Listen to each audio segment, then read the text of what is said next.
excited to go without slides today. Excellent, prepared. So when you think about oil and gas, typically you think about either offshore drilling or oil refineries.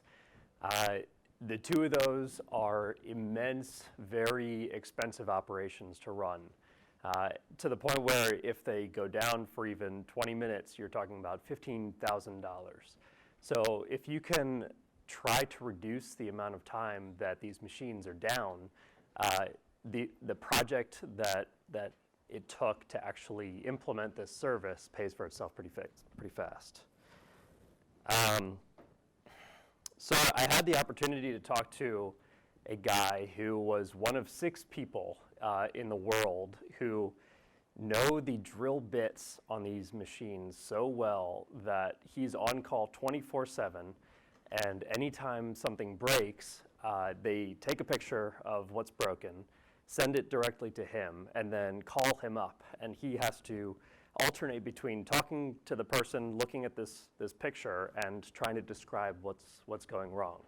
So immense value for first-person point of view, which we're calling over-the-shoulder coaching.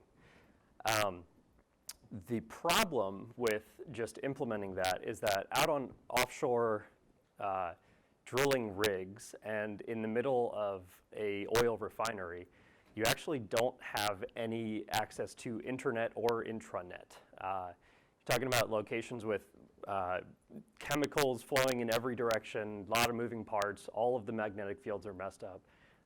You have no access to pretty much any cellular or any signal. So it cuts out a lot of use cases for real-time data, for video calling.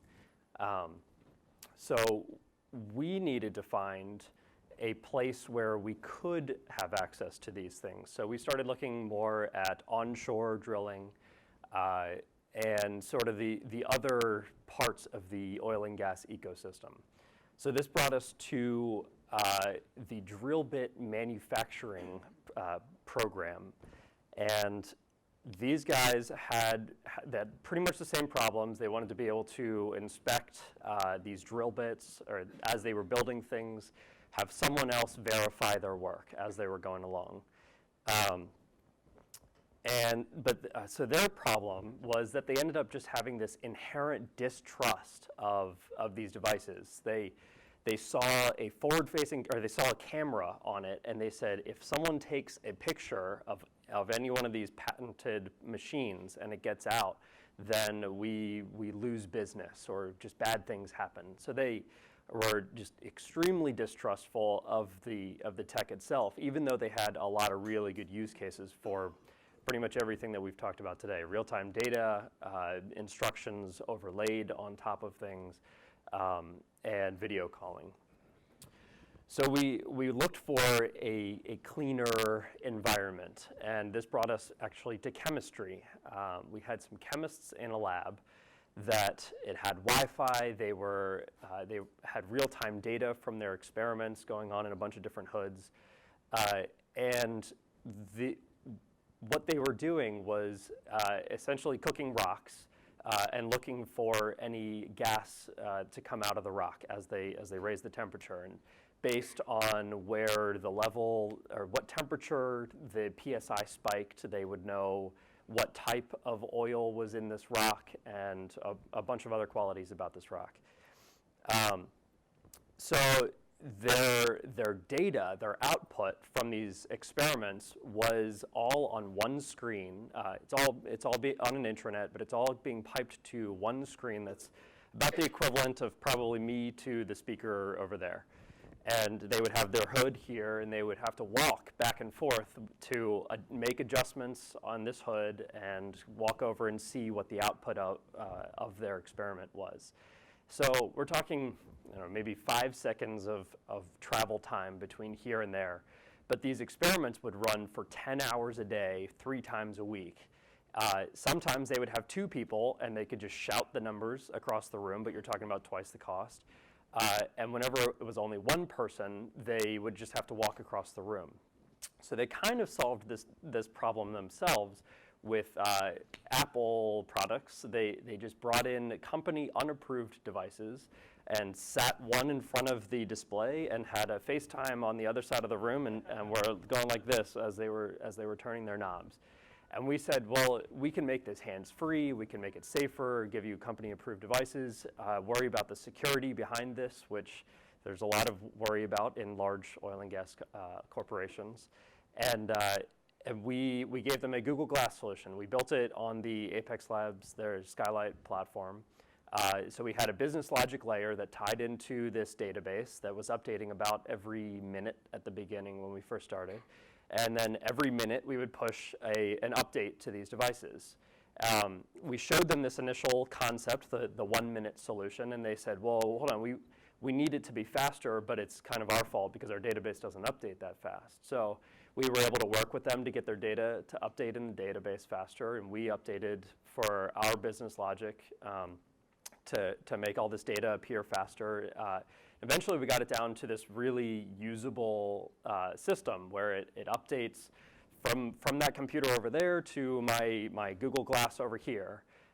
And about every 10 seconds, we were able to update this real-time data, have our real-time visualizations.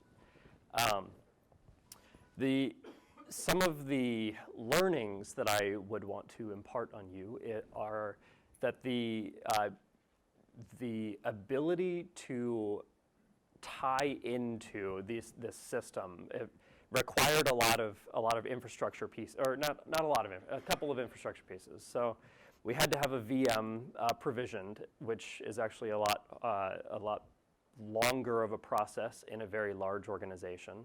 One of the problems that we really didn't enjoy were port openings. Totally didn't see that on the radar. Maybe expected a couple days. Ended up being more like weeks for this. And then the system that we were tying into was entirely custom. So we had to write an entirely custom interface to access this data. So there are a lot of extraneous sort of problems that come along with an actual integration of these devices. And I suppose the point of my talk today is I would like to impart on you to think about the solution itself and how great it can be, but think about the infrastructure needs, and that once you get past those large glaring hurdles in the beginning, that now you're ready for these incremental gains.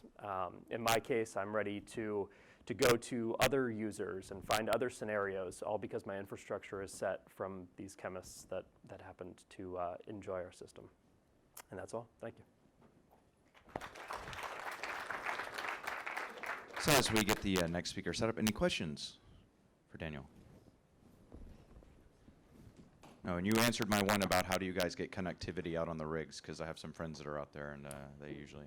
So we had very slow connectivity. They still have satellite internet out on these rigs, but not enough for video calling or really real-time data. So enough to take a picture with a cell phone and send and just have it upload over time. But definitely not enough for a lot of the use cases that we've talked about. Unless everything is offline, it really limits your use cases. All right. Okay, thank you.